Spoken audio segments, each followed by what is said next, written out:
Hello, and welcome to the first year of WWE's ECW, the show where we take a look back at the first 52 episodes of WWE's re-envisioning of Extreme Championship Wrestling. For the start of episode 35, we get a recap from last week's match between World Champ Bobby Lashley and Hardcore Holly. Bobby defeated Holly clean, but after the match, our champion was attacked by brand newcomer Snitsky. We're straight into the action on this edition of ECW, as we get the episode underway with a rematch between Lashley and Holly, but this time the match is going to be contested under Extreme Rules. This match starts off feisty from the get-go, as Holly and Lashley stare each other out before throwing down. No time is wasted in this Extreme Rules match, as both men head straight to the outside where Bobby hits a huge belly-to-belly suplex and then a body slam a little while later. After Bobby is done setting up a table, Holly hits him with a meaty clothesline and then proceeds to put the table back under the ring, much to the chagrin of the Seattle crowd. Lashley then takes out Holly with a clothesline of his own, sending him over the barricade and into the crowd. After the commercial break, Holly is back in control in the ring, where he drops the champ throat first onto a chair. Holly then kicks a chair straight into Bobby's face. The champion manages to turn things around when he sends Holly face first into a chair in the corner. He then hits a massive T-bone suplex. Bobby proceeds to batter Holly with some more hard-hitting, impactful moves.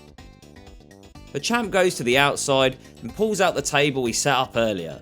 Just as the table is propped up by Lashley, Holly hits him with a baseball slide. Holly goes to hit an Alabama slammer on a chair, but Bobby manages to counter and hit his running power slam onto the chair to pick up a win against Holly for the second week in a row. What an absolute belter of a bout by these two. This very nearly could have been our second 5-star match of the series, but I feel it just fell short of the mark. It's easily a 4.5-star opening match though.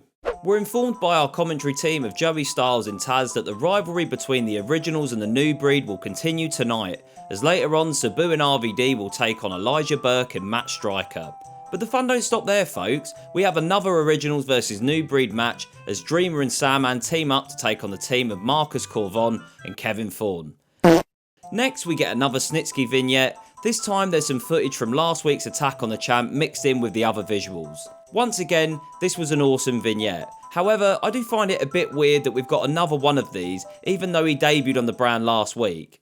The girls Kelly, Brooke and Layla, aka Extreme Expose, are back once again for our usual dance interlude segment. The dancing has somehow got worse again this week, even though last week there seemed to be improvement. To be fair, after 3 weeks of this, I can safely say it is Kelly that can't dance. Brooke and Layla are not too bad.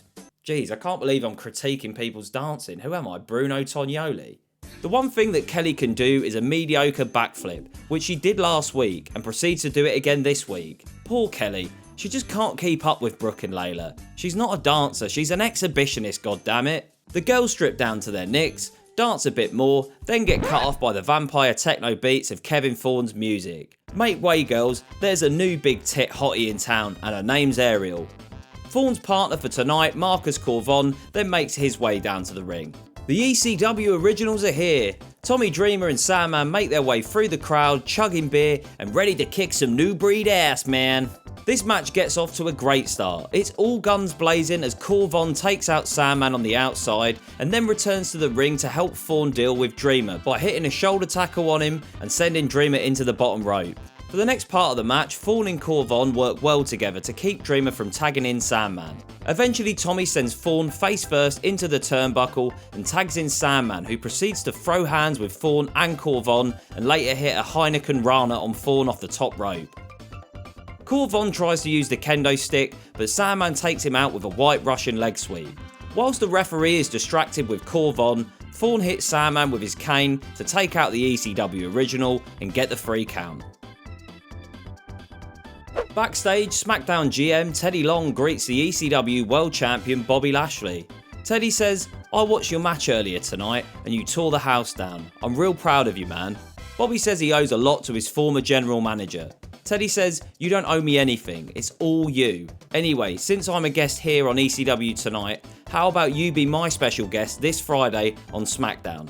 Bobby tells Teddy that he's got himself a deal. Next, Straight Edge Phil makes his way down to the ring to take on Knox, who we haven't seen on the show in a while. This was a nice quick match that didn't make the returning Knox look like a total chump. But obviously, as you could have probably guessed, this is just another match for Punk to win to build up some momentum heading towards WrestleMania 23. Eventually Phil hits the Anaconda Vice and Knox taps out quickly.